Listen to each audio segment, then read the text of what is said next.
Vous avez bien dit fidèles. Ils sont fidèles. Donc ne vous en faites pas. La particularité entre moi et mes compagnons, c'est que la guerre n'est pas que mauvaise. La guerre est très bien. Ça permet d'unir le combattant. Donc, à travers la guerre, on a vécu beaucoup d'épreuves du feu ensemble. On a vécu la mort ensemble plusieurs fois. Ça unit beaucoup plus que tout. Donc, c'est ça le plus important. Donc, soyez sûrs qu'on a côtoyé une fois la mort ensemble. Ça, c'est le lien le plus fort qui puisse exister.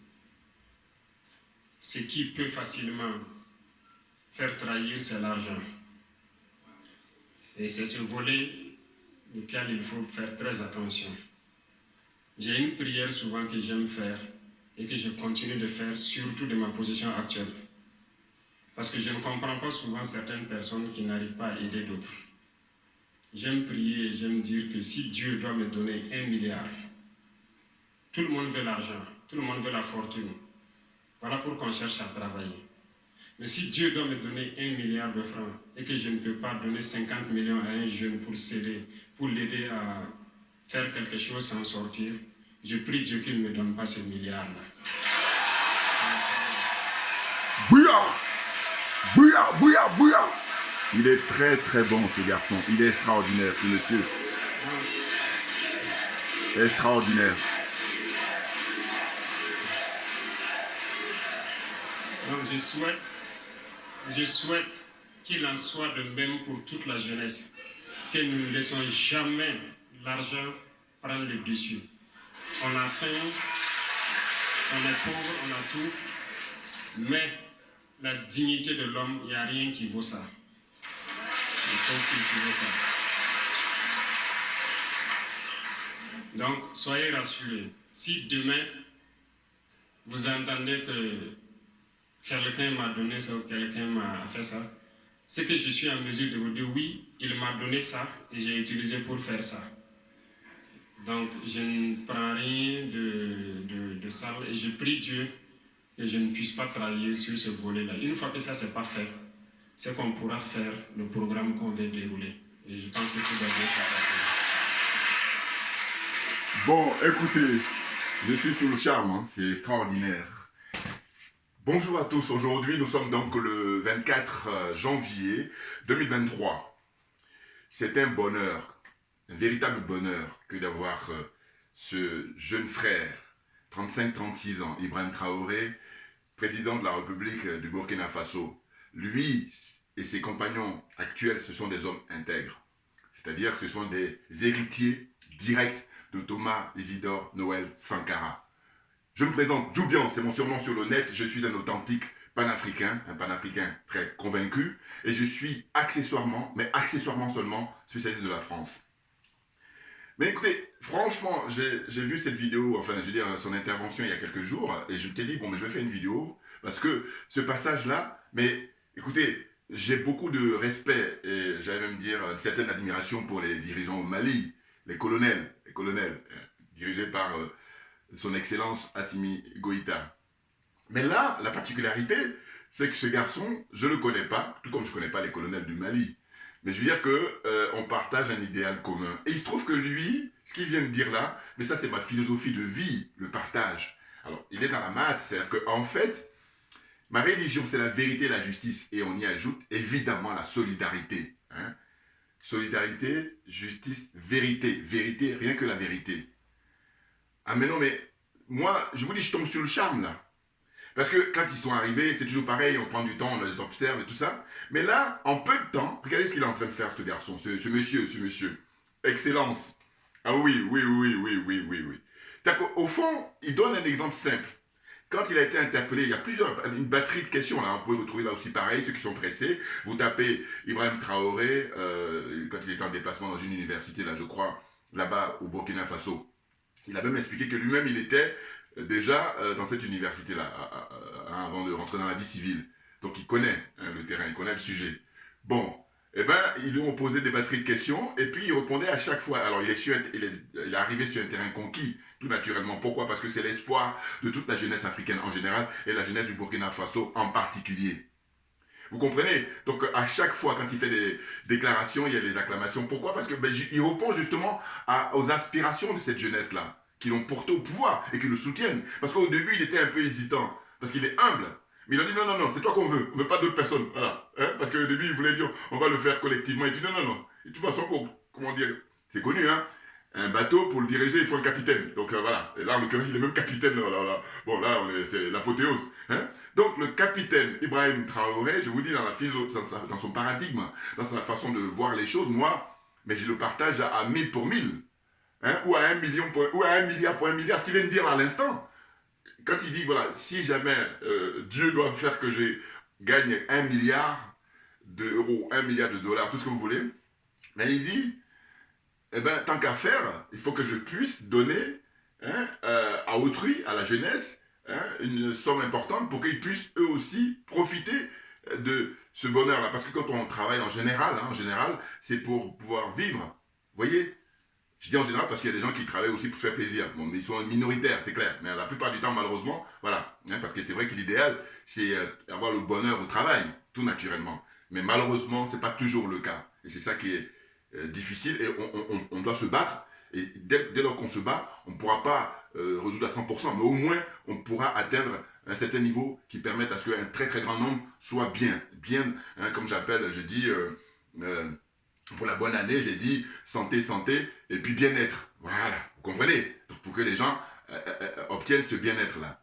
Non, mais moi, franchement, alors, vous voyez, là, c'est une chance historique. Il faut bien le comprendre, chers frères et sœurs. Je lui ai dit. En fait, j'ai dit que la locomotive, c'est le Mali. C'est les colonels au Mali. Donc, il faut prendre l'exemple sur eux. Parce que eux, en 2 ans, mais ils bouleversent complètement, comment on appelle ça, le champ de l'impérialisme, le champ du colonialisme et le champ de la France-Afrique. Donc là, lui, depuis septembre 2022, qu'il est au pouvoir, hein, eh ben, il donne des sueurs froides à la France-Afrique, très clairement, à l'impérialisme, hein, au colonialisme. Regardez, il y a, je crois, la ministre française, je crois la secrétaire d'État aux affaires étrangères qui s'était déplacée là-bas. D'ailleurs, j'ai observé quoi? J'ai observé qu'elle est d'origine, comment dire, je crois... c'est grec ou quelque chose, en tout cas son nom là-bas. Bon, je veux bien, mais dans ce cas-là, il faut regarder les liens historiques. Hein, parce qu'il y a des postes comme ça qu'on ne pourrait pas confier à des Africains, alors que la France a un lien très fort avec les pays africains. Mais bon, quand on fait le bilan et qu'on voit que c'est désastreux, on dit bon, maintenant, poussez-vous, et il ne faut pas perdre notre temps. Hein, c'est ça que je dis. Ah oui, parce qu'on a le bilan. Hein, donc, compte tenu du bilan, poussez-vous, maintenant on va faire ce qu'on veut. Allez. Et parce que vous, on a vu ce que vous avez montré. Hein, c'était de nuire aux Africains. Et ça ne changera pas, évidemment. C'est plus fort que vous. Donc on a compris. Moi, je parle en tant que spécialiste accessoirement de la France. Hein, accessoirement spécialiste de la France. Donc je parle. Maintenant, je dis que quelqu'un vienne pour qu'on ait un débat là-dessus. Non, non, faut arrêter. Chacun son truc. Donc, pour revenir au président, je vous dis 35-36 ans, donc il est précoce. Et puis, il y a le côté jovial comme ça.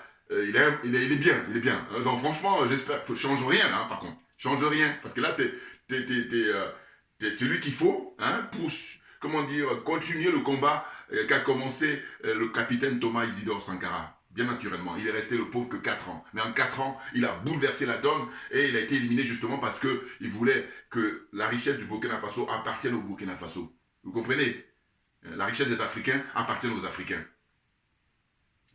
Il disait, à qui veut l'entendre? Regardez, il y a des extraits comme ça, vous pouvez trouver facilement sur Internet, quand il disait l'impérialisme, vous l'avez dans votre assiette, vous avez l'impérialisme. Mais lui, de toute façon, pendant les 4 ans, je disais, à l'époque, il était très précoce, Thomas Sankara. C'est pour ça. Il disait, mais il a signé son arrêt de mort, mais à chaque instant. Maintenant, ce qui est intéressant, c'est quoi? C'est qu'à l'époque, il était tout seul. Mais aujourd'hui, vous avez les colonels au Mali d'abord. Les colonels, hein, on ne dit pas un colonel, on dit les colonels. Hein, ils sont 6. Hein, ils sont là-bas. Ils dirigent le pays. Et de main de fer. Et c'est du bon. Puis, ils ne sont pas des, comment dire, des arrivistes. Ils ne sont pas des cupides. Hein, ce sont des hommes intègres. Voilà. Donc les hommes intègres, finalement, comme je disais, c'est un défi qu'a lancé Thomas Sankara. Donc là, on a une chance historique d'avoir que ces jeunes gens-là, voilà, ils sont dans cette, comment dire ça, philosophie, ils sont dans cet héritage, hein, très, très, comment dire ça, salutaire pour toute l'Afrique, tout naturellement. Vous comprenez? Donc, il a abordé différents sujets et puis il a essayé à chaque fois de les rassurer. Par exemple, en leur disant, pour la fibre optique, ne vous inquiétez pas, vous en tant qu'étudiant, aujourd'hui au XXIe siècle, vous en avez besoin tout naturellement, tout le monde en a besoin, mais vous en particulier, eh bien, on est en train de faire le travail pour que vous soyez servis. Autre chose, il a dit, bon, il a commencé d'abord par parler de, comment on appelle ça, l'intégrité, du territoire. Voilà. Faire de manière à ce que la sécurité soit retrouvée. Or, c'est l'absolu, la sécurité. Pourquoi? Parce que je dis souvent, c'est du bon sens. Qu'est-ce que vous voulez faire si vous avez des milliards, vous n'êtes pas en sécurité? Ça n'a pas de sens. À choisir, il vaut mieux avoir 2 euros, être en sécurité, plutôt qu'un milliard qui n'était pas en sécurité. On est d'accord. Voilà, là c'est du bon sens. Voilà. Donc, moi d'ailleurs, dans le passé, vous allez voir, vous voyez dans mes vidéos anciennes, j'ai été faire 2 fois des vidéos devant l'ambassade du Burkina Faso à Paris. Oui. Le moment viendra où je vais repartir encore. Parce que là, pour l'instant, je suis dans une situation où j'ai pas trop le temps, pour ne rien vous cacher. Bon. Oui, parce que je trouve que c'est très intéressant de pouvoir aller comme ça sur place, quand on a la chance historique de vivre à Paris. Et quand je dis la chance, je veux dire qu'on est au cœur de la bête, là. Ah ben oui. Bon. Et ben donc, j'ai eu l'occasion aussi de faire des vidéos devant RFI, le truc RFI et tout. Donc, il n'y a pas de problème avec ce niveau-là. Mais pour l'instant, ces derniers temps, j'ai pas trop le temps parce que je suis occupé, voilà, c'est pour ça. Bon, le moment reviendra, on va dire. Donc là, le capitaine Ibrahim Traoré, en fait, il a expliqué aux étudiants, là, soyez rassurés, on est au travail. Et que dans un premier temps, il faut sécuriser le pays et recruter des gens. Et moi, justement, quand j'ai fait des vidéos devant l'ambassade du Burkina Faso, à l'époque, quand Kaboré était au pouvoir, bon, il doit rendre des comptes, lui. Voilà. Des nazes comme ça, comme je dis souvent. Je dis le problème, c'est quoi? C'est que Kaboré, pour moi, quand je le vois, il n'est pas le seul.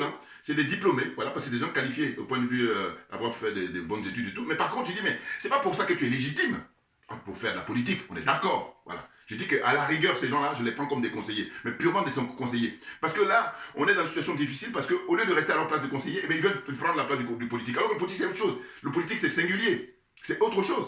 Vous comprenez? Un peu comme ceux qui vont chercher à comprendre. Je fais une petite parenthèse. Charles Blé Goudé, c'est un politique. Voilà. Les gens du Billon, là, sont des hommes d'affaires. Ça n'a rien à voir. Charles Blé Goudé, je vous dis, au niveau populaire, après le président Gbagbo, c'est lui.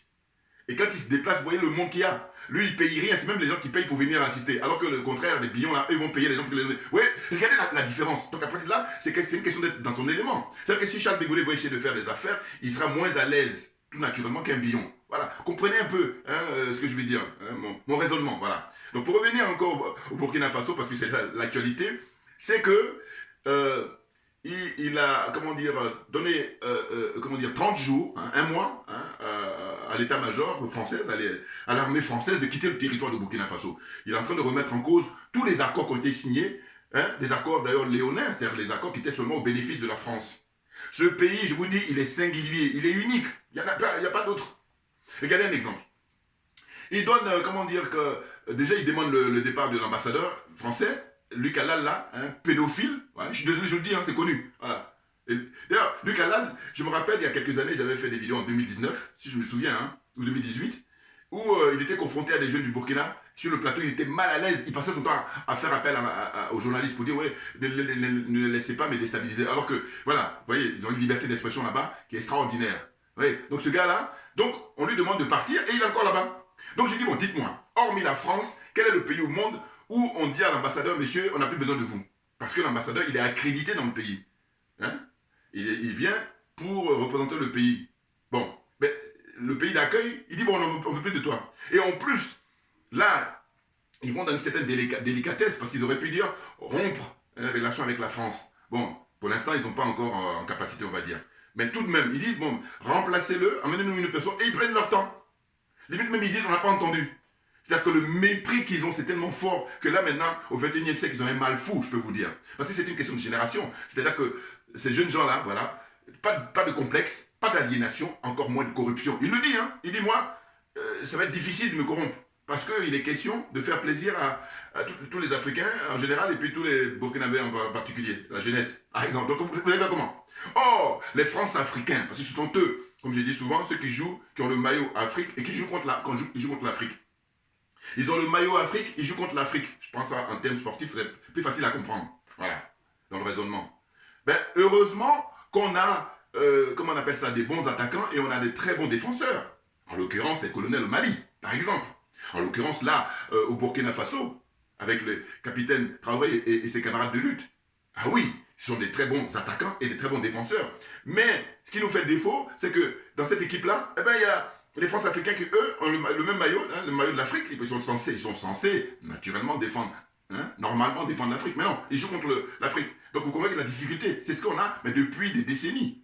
J'ai envie de dire peut-être depuis très longtemps, très clairement. Voilà, donc le combat que nous menons aujourd'hui, c'est de pouvoir convaincre un très grand nombre, et puis il a un langage très responsable, parce que c'est un garçon qui écoute. Il dit, mais voilà, c'est vrai qu'il y en a qui ne veulent pas, comment dire, adopter notre posture de patriote. Bon, il ne faut pas être violent avec eux, mais bon, on va s'occuper d'eux.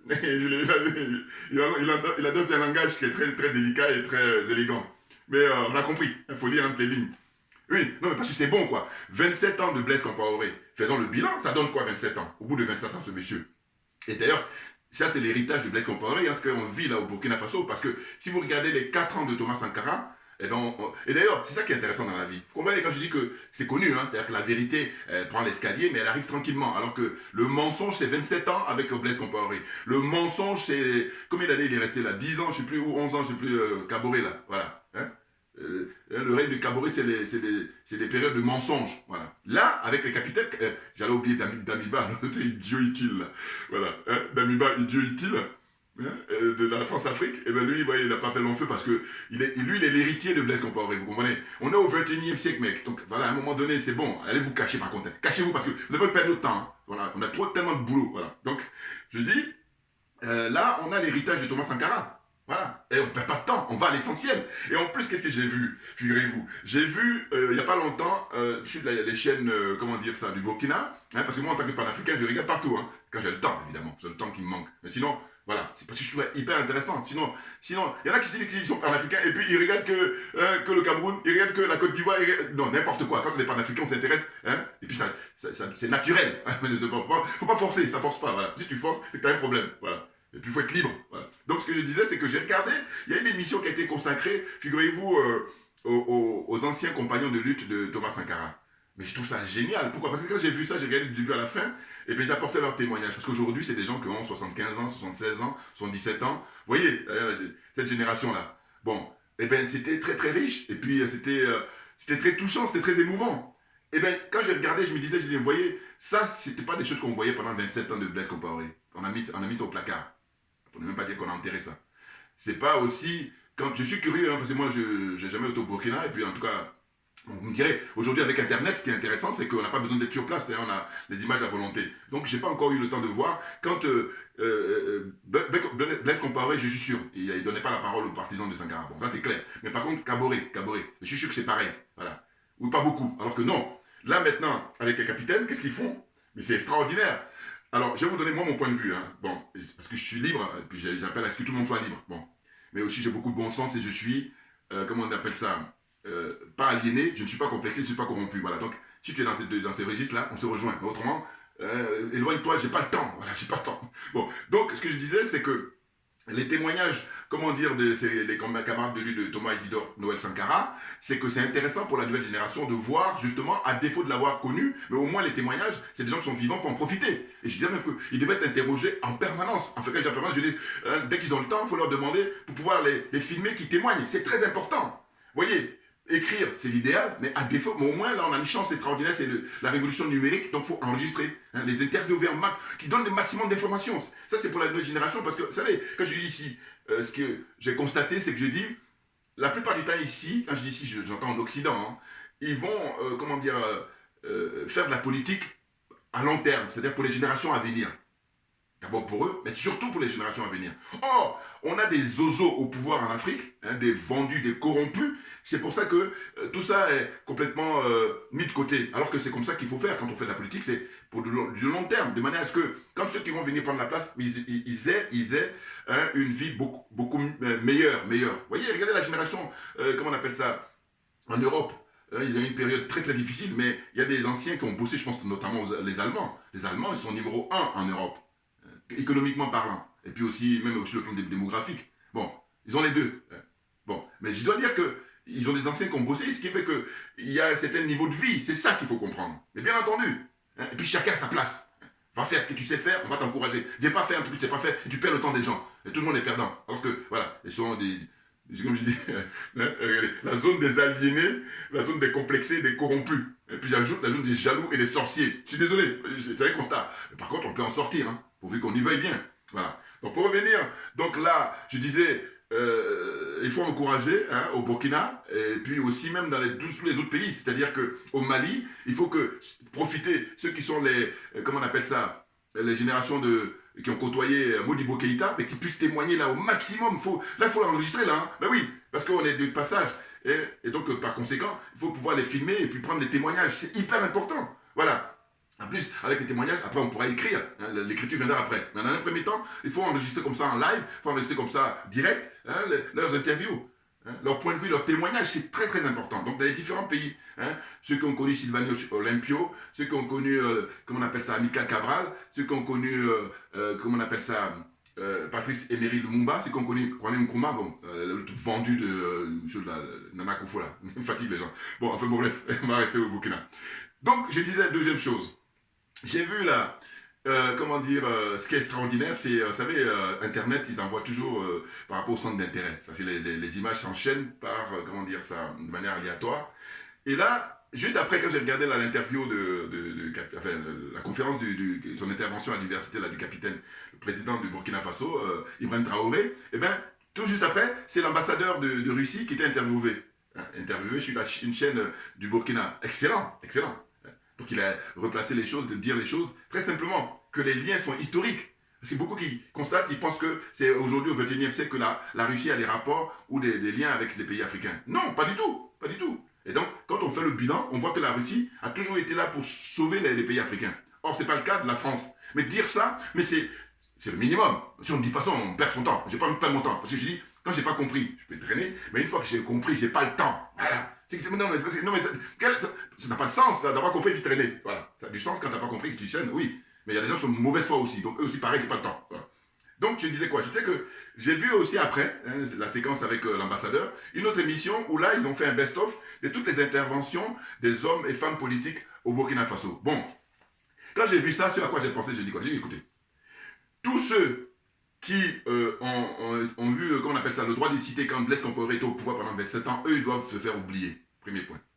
Deuxième point, tous ceux qui, pareil aussi, quand Kaboré était au pouvoir, même si c'est peu de temps, parce qu'il a fait un peu moins, hein, 10, 11 ans, 12 ans, je ne sais plus, il est resté au pouvoir, eh bien, mettez-vous de côté parce que, en fait, le pays appartient à tout le monde. Et que moi, je dis, comme je suis dans un jeu d'égalité et puis surtout de justice et puis d'équilibre, c'est que je dis, bon, si vous prenez un thème d'image, vous voyez bien que les partisans de Blaise Compaoré, pendant 27 ans, ils ont régné, donc 27 ans, ça tombe comme ça. Et si on ajoute Kaboré, son expérience, et si on ajoute Damiba, vous comprenez bien qu'on est... Donc moi, maintenant, comme je dis, je me veux être un homme honnête et un homme intègre, et puis qui est animé pour la justice, j'ai dit, bon voilà, on va pour la balance, pour que ça soit équilibré, et bien on va maintenant faire écouter, on va donner la parole à des gens qui n'ont pas pu parler depuis, hein, donc les partisans de Sankara, là, ce sont eux qu'on doit citer maintenant, ouais. Donc, petit à petit, voilà, puis on va, voilà, et puis comme ça, tout le monde est gagnant, voilà. Et quand on est honnête, c'est comme ça qu'on procède. Vous voyez ce que je veux dire?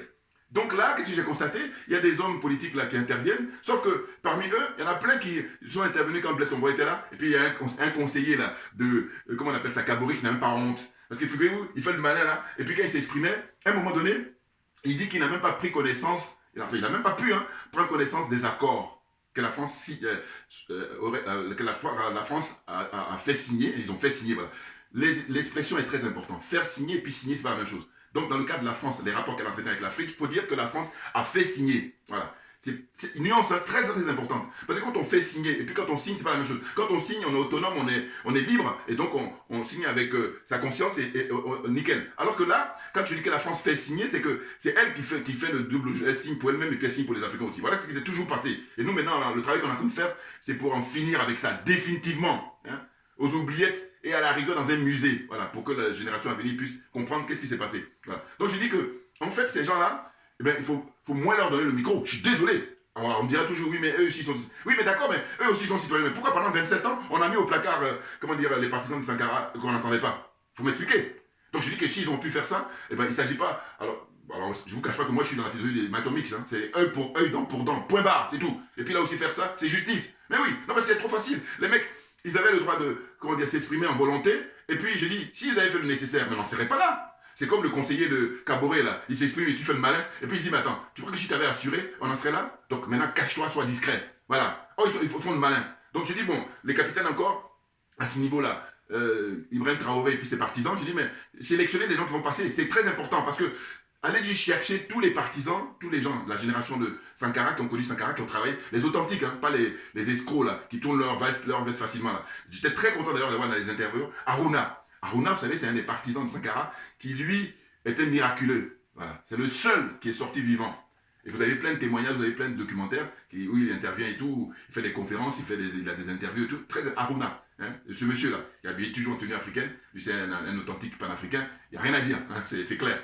C'est un aîné, mais vraiment un total respect. Et lui, c'est miraculeux, parce que quand on explique comment ça s'est passé, quand ils sont venus assassiner Sankara et puis tous ses partisans, le capitaine Thomas Sankara, et bien lui, vraiment, il a échappé. Et puis c'est le miracle, ça existe les miracles, mais lui, il est miraculeux.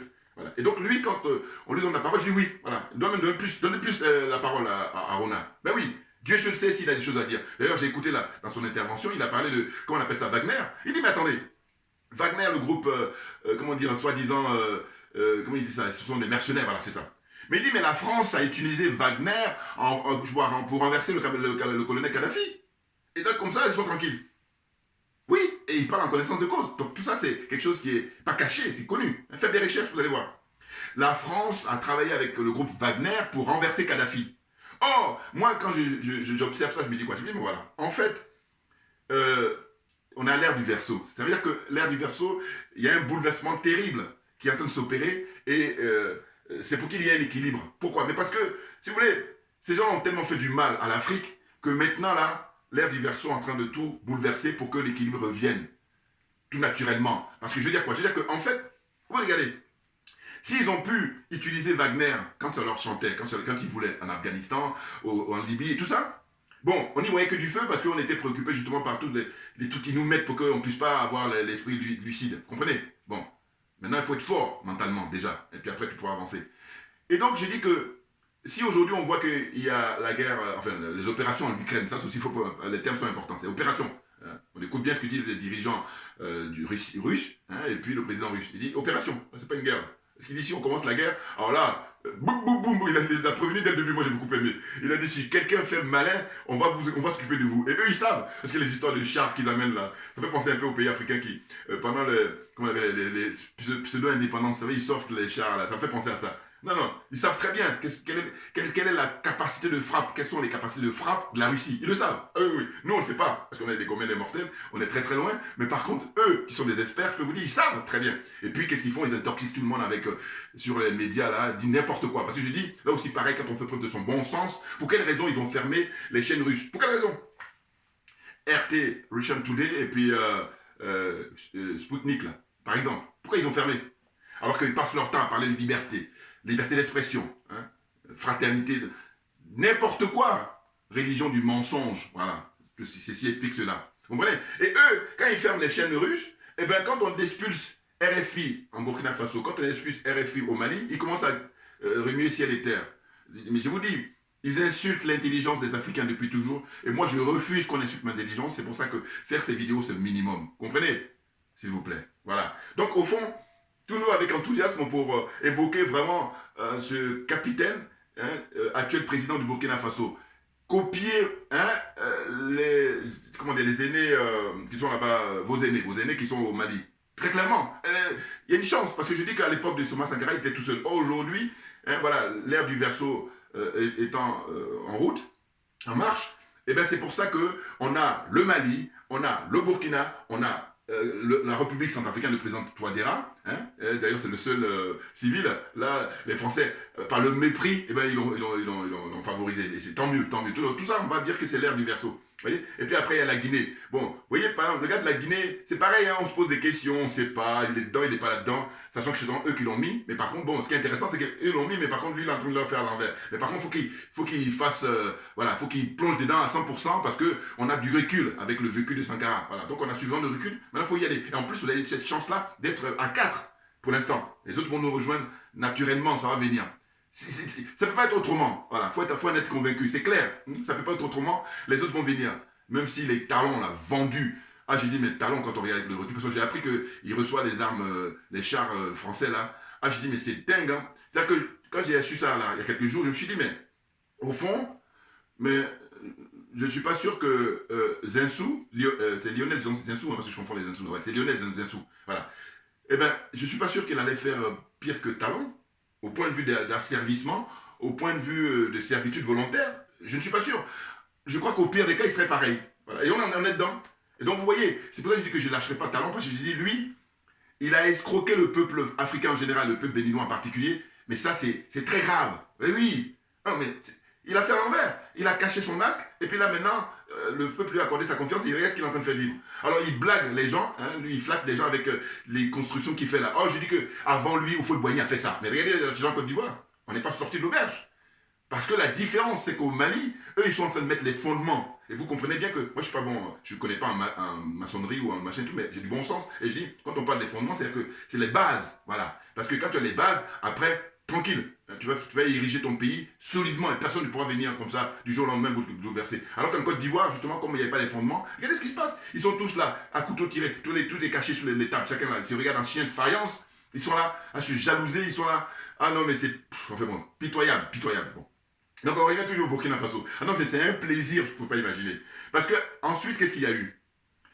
Luc Alad, qui est l'ambassadeur de France, on lui demande parti, prend son temps. Voilà, c'est pas normal, parce qu'il n'y a que la France qui peut se comporter comme ça. Mais elle se comporte comme ça parce que ce sont des habitudes qu'elle a toujours eues, et là maintenant, elle a du mal avec la nouvelle génération. Mais on va l'y contraindre, elle n'a pas le choix. C'est bon, hein. On a les morts, on a plein de morts. C'est pour ça que je dis, mais ceux qui viennent essayer de se justifier, tu dis, mais attendez, vous avez un degré de complexe, hein. C'est clair, parce que je dis toujours, il y a une question de degré. Il y en a qui sont à 5%, il y en a qui sont à 20, 25, 30, et puis, alors que zéro, au 21e siècle, zéro. Il ne faut pas avoir des complexes. En tout cas, si tu as des complexes, il ne faut pas perdre notre temps, dégage, parce que nous, on va s'occuper de ça. On est parti pour s'occuper de ça. Donc, laisse-nous s'occuper. Quand on aura fini, maintenant, tu vas venir avec ton costume cravate là, tenue de carnaval, hein, j'appelle ça. Et puis, tu vas venir faire. Donc, pour l'instant, là, c'est nous qui avons le droit de citer, très clairement. Vous voyez, donc j'ai dit, il y a, comment on appelle ça, la fermeture des bases militaires. Et puis, on entend que Macron est en train de dire aux dirigeants du Burkina, non mais il faut formaliser. Mais si, ils ont formalisé. Mais simplement, en fait, ils sont toujours dans des procédures dilatoires. Ça, au niveau juridique, c'est des termes très connus, techniques. Mais ça veut dire qu'ils font exprès de prendre du temps. Voilà, pour perdre de temps. Parce que là, comme ça, ils espèrent qu'entre-temps, ils auront le temps de retourner la situation. C'est ça, leur force. Mais ça, là, on a compris ça, mais on est fatigué. Ouais, on est fatigué. Non, mais je suis en ralenti, mais là, je lui dis, mais évidemment, non, mais franchement, n'importe quoi. Et puis là, je vous dire, à l'époque de Sankara, ils avaient qu'un seul feu, donc c'est facile à gérer. Mais là, ils doivent gérer le Mali, ils doivent gérer, comment on appelle ça, Burkina Faso, ils doivent gérer la République centrafricaine. Donc c'est peine perdue, très clairement. Bah oui. Vous voyez, même s'il y a des pôles de résistance là en Côte d'Ivoire ou je ne sais où encore là, ça va pas tarder. Ah oui. Et là, nous autres qui faisons les vidéos, nous on est dans la démarche. Tu sais, en termes d'image, à quoi ça me fait penser aussi, c'est que vous savez, c'est l'histoire de la goutte d'eau. La goutte d'eau, hein, elle est une goutte, hein, mais c'est sa fréquence, c'est sa régularité, et bien, qui finit par voilà, faire le tsunami. Ou alors, un autre exemple, vous savez, quand vous allez dans la forêt pour abattre un baobab ou un immense, et bien, d'un seul coup, non, c'est tac, tac, tac, tac, et à un moment donné, paf, voilà. C'est ce que nous on est en train de faire là, pour renverser, pour lutter, pour enterrer l'impérialisme d'abord, enterrer le colonialisme ensuite, et puis en finir définitivement avec la France-Afrique. Hein? Comprenne qui veut, comprenne qui peut.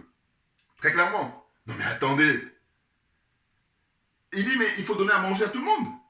Parce que lui, en plus, en tant qu'homme de terrain, il a dit quand il a eu l'occasion de se déplacer dans tout le Burkina Faso, il y a des endroits où les gens mangent des feuilles. Alors c'est vrai que ça dépend, parce que c'est très nutritif, nutritif, excusez-moi. Hein, bon, ça nourrit bien, mais ça dépend. Hein, c'est pas toutes les feuilles quand même, vous comprenez. Mais les gens mangent ça parce qu'ils n'ont rien. C'est ça qui pose problème. Parce que s'ils mangent ça par leur propre choix, volontairement, ça va. Mais c'est pas le cas. Hein, c'est par la force des choses. Et c'est ça qui est grave. Et il dit que les gens sont obligés de se cacher avec les histoires des terroristes là, hein, à ne pas confondre. Hein. Faut arrêter de parler de djihadisme. Faut dire terroristes. Eux sont des véritables terroristes. Parce qu'en fait, la France, quand elle utilise son langage, elle fait par parcimonie. C'est-à-dire qu'elle va essayer d'utiliser quand ça l'arrange terroriste, mais quand ça l'arrange pas, djihadisme, n'importe quoi. C'est fini l'embrouille, on a compris. C'est bon, on arrête. Bon. Donc, je disais que lui, en tant qu'homme de terrain, Ibrahim Traoré, il a dit qu'il a vu des choses, mais qui l'ont beaucoup choqué. Vous comprenez? Donc, ce jeune frère, il faut le protéger, il doit être protégé. Ah oui, mais je pense qu'il a le soutien, il a le rempart des ancêtres et puis du peuple du Burkina, de la jeunesse du Burkina. C'est clair. Et j'ai dit, ils ont donné donc le délai là à l'ambassade de France de partir et puis surtout à l'armée française hein, qui a fait signer des accords là pour s'installer tranquillement dans leur salon. Mais bien entendu, vous savez l'expression qui est connue, précaré. Oh, précaré, mais c'est... Quand je dis que c'est humiliant pour nous, mais le mot est faible, trouvez un autre mot, les gars. Ah, mais bien entendu, précaré. Ça leur appartient. Dans leur paradigme, c'est maintenir l'Africain esclave jusqu'à la fin de sa vie, de l'éternité. C'est ça leur paradigme. Et ça, on n'a plus le temps. Ah oui, on a tellement perdu des êtres humains, des martyrs.